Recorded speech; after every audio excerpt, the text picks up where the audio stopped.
And just to begin with, to let people understand what I'm doing with my 72nd birthday, in the Asian tradition that's an auspicious birthday because we work in cycles. So this is the 6 cycles of 12 years. That's kind of auspicious. But one of the things which I did learn when I first went to Thailand as a monk, on birthdays you never expect any presents. On a birthday you want to celebrate that by giving presents to others. So if it was my birthday and I was a lay person, I'd be going around to temples or to charities and I would be giving them money. And it's a different way of looking at a birthday. It's an opportunity to make good, meritorious contributions to society. And anyway, as a monk, I mean, what can you give me, honestly? You don't want anything, you don't need anything. And so people try their very, very best to find something they can give to me. And one of the most innovative things which somebody tried was they asked me exactly, not just the date of my birth, but the hour and minute of my birth, as best I could remember. I never knew really what they were up to, but when it came to my birthday, they said they spent a huge amount of money getting one of the most world-renowned astrologers. They had the time, the date of my birthday and the place. So they said, we've done this, we've done your astrology, can we read out your horoscope for the next 12 months? I said, well, they spent all that money on it, why not? And so they read it out, and it began with, for someone who was born at this time, on the 7th of August 1951, this year, they said, will be a great year for romance. I'm still a monk, so it wasn't true.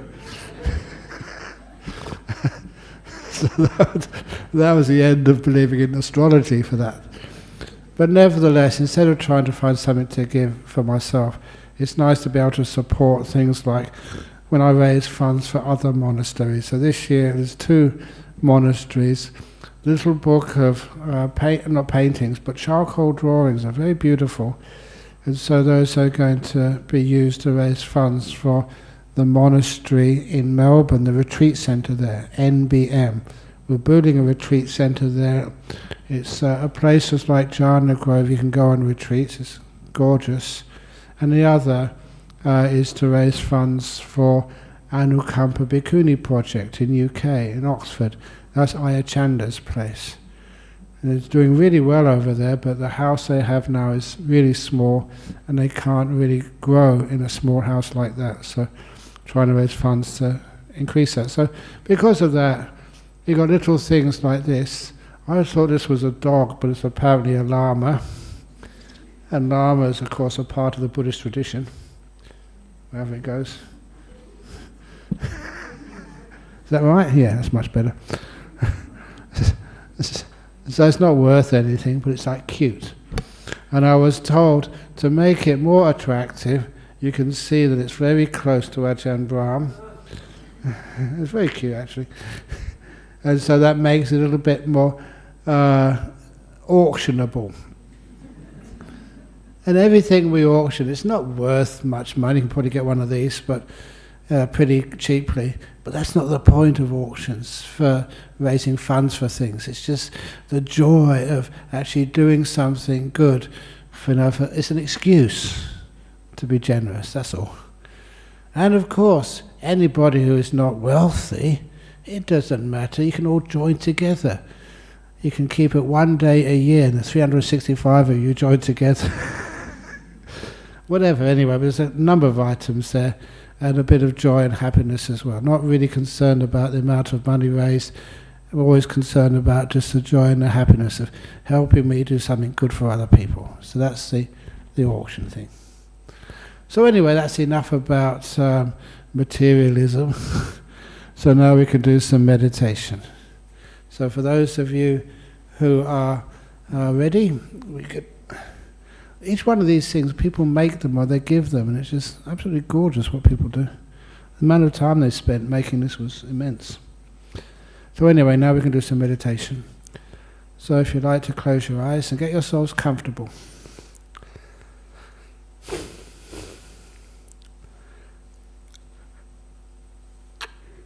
And please turn off any mobile phones.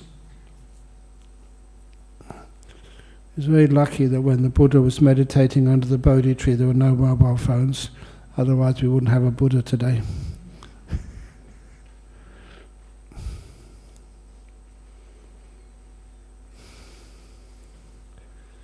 And with your eyes closed, please bring the awareness to your body first of all. It's a little practice we call kindfulness, combining kindness together with awareness, kindfulness.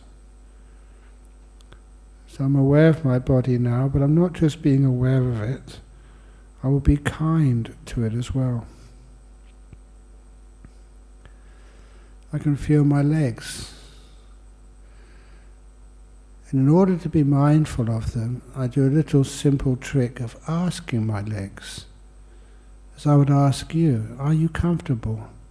I ask that question to my legs. Legs, are you comfortable? And then I become aware of the feelings in my legs.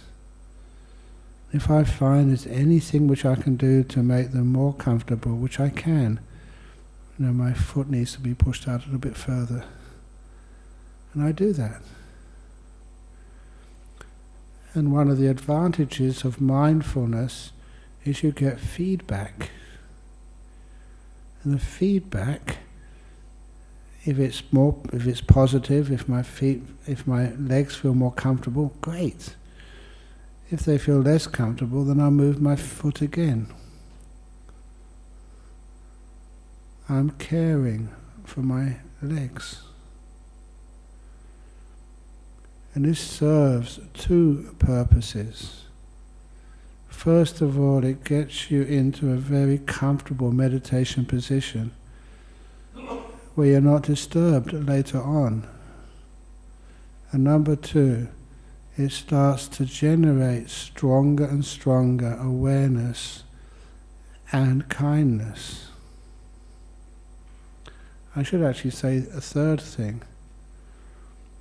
We can talk about kindness, compassion, but sometimes we don't know if what we're doing is really helping at all. But if it's your own body, you get instant feedback. It's where you can learn better than anywhere else what kindness is.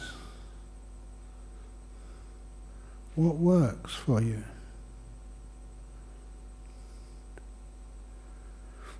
And when my legs are pretty relaxed, I'm looking at them now, there's nothing much more I can do to make them more comfortable. The job has been completed. So then I go to my butt. I'm aware of that. I say, butt, how are you? And I know from experience that in order to keep the bottom comfortable, I just have to even out the feelings of pressure on my seat. So by evening them out, I know that that's not going to be disturbing in a few moments' time. Those feelings are going to disappear. So once I've evened out the pressure on my buttocks, then I can go up to my waist. And I like straightening my back up at this time. It feels really good. It's like pushing the bottom of my back inwards. It's like a stretching exercise. But it does result in my back feeling comfortable and strong.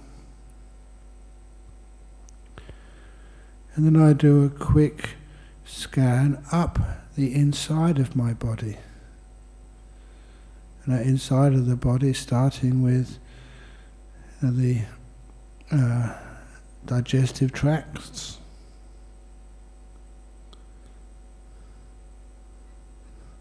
You can feel them. And if there's any pressure anywhere there, you learn just by being with a pressure. You don't need to do anything, just caring for it.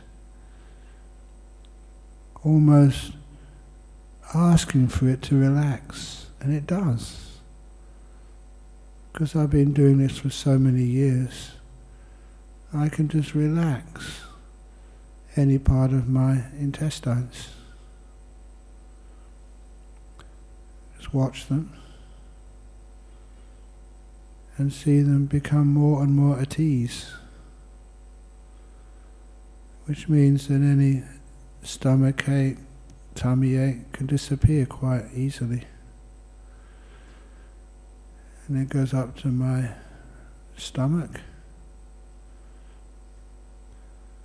Just last Tuesday we had Solaris Cancer Care came to do their annual visit to Bodhinyana Monastery. So I'm teaching them that this body scan.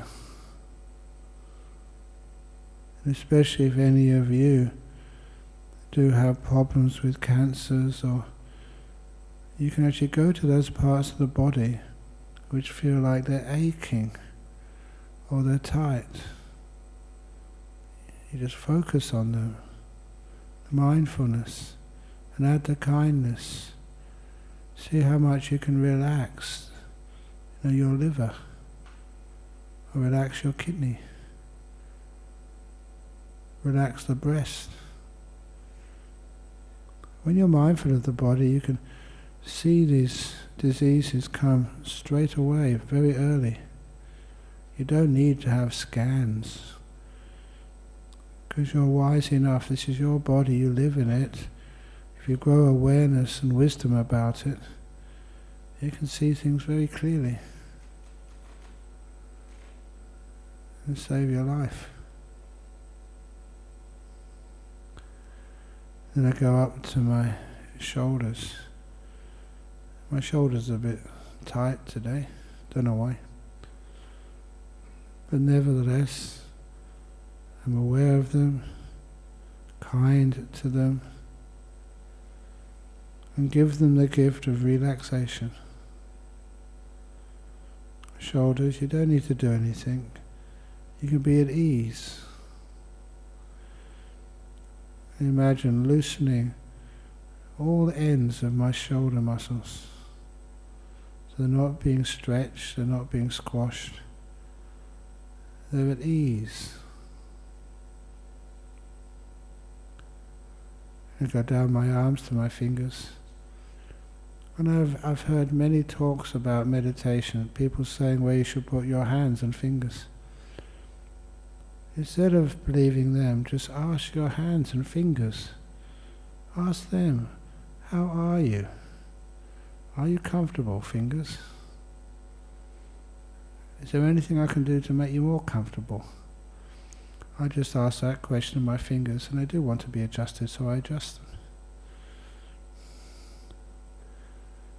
And they do feel much better.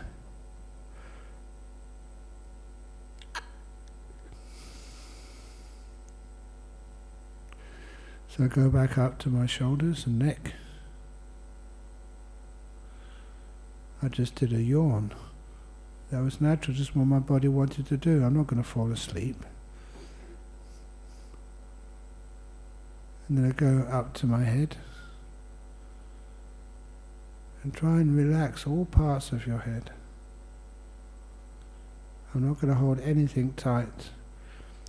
In particular, I'm not going to worry what other people think of me if they look at me. That causes tension and unnatural pressure on your head. I just ask the muscles in my face, everywhere on my head, relax. I like that word relaxing, especially relax to the max. It takes relaxation to such a deep level. always aware, always kind.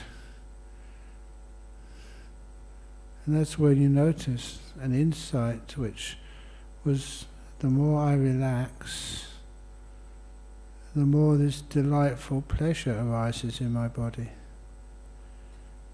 It is the pleasure of a relaxed body, when the muscles are at ease, when there's no tightness or inflammation anywhere.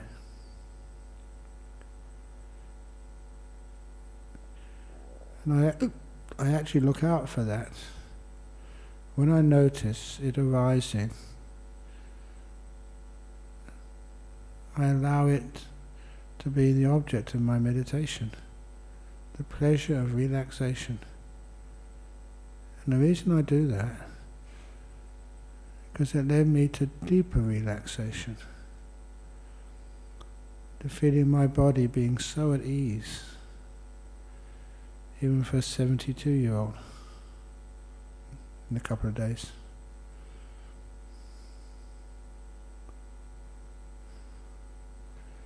I can feel it now, just beautiful, delightful relaxation.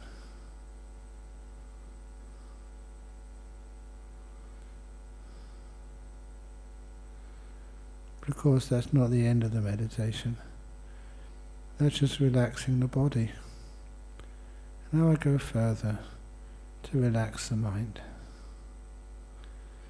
In order to do that, I've got to notice the mind first of all, have some part of the mind, some object to focus on. And I usually try to focus on peace, because peace belongs to the mind. And I ask myself, how peaceful am I right now? Sometimes I suggest give that level of peace a number, a grade. 1 is really peaceful, 10 is quite agitated. Just so you know how peaceful you are.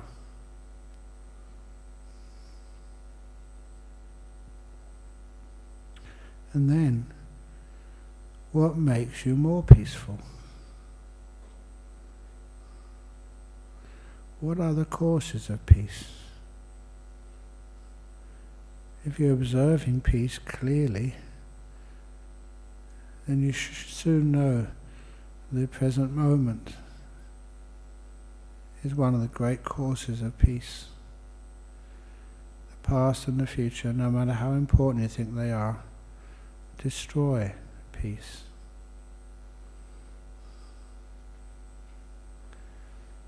That motivates me to put the past aside for now, put aside the future for now,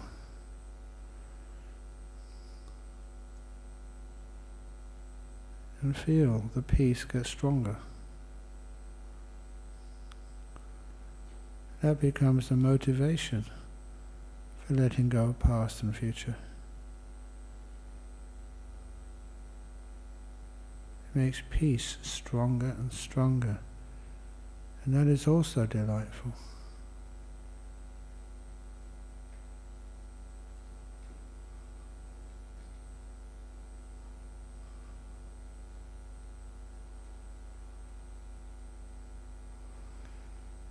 I also notice as the peace becomes stronger, the silence starts to be established. I don't need to keep giving things names. I don't need to work out causes and consequences. I no longer, for this short time, I no longer take notes and say anything to myself inside. I become silent.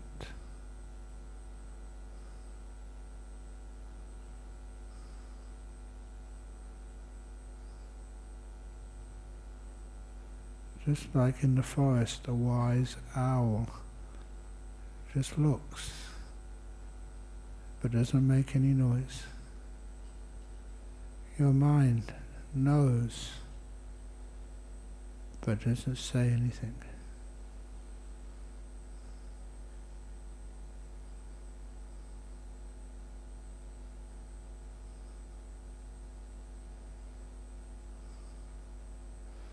That too is delightful. And soon you actually start becoming aware of your breathing, only because it's the last thing moving. You don't go to search for your breathing, it comes to you.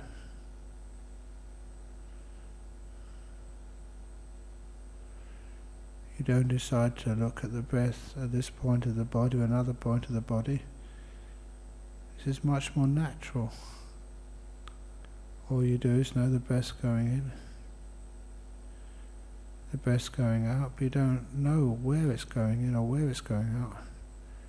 You just know the breath, that's all.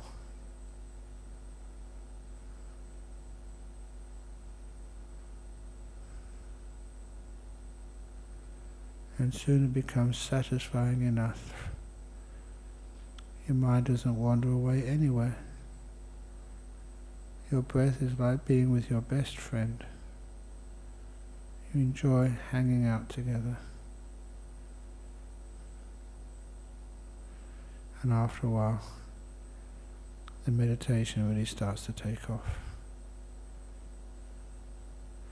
I will be quiet now until the end of the meditation.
It is getting close to the end of the meditation period.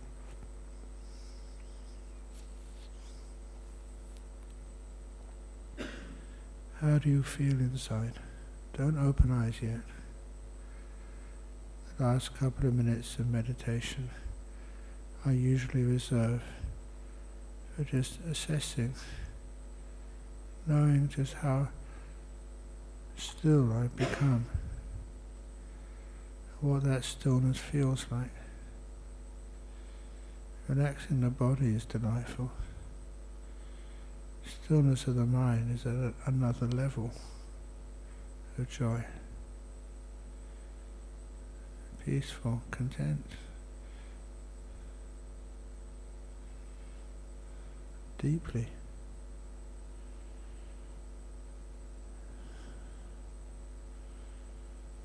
I just know the huge benefits and feel them of meditation. As I draw myself out from the mind back to the body, feel how relaxed my body is. If I thought it was relaxed at the beginning of the meditation, again this is so much more free and at ease.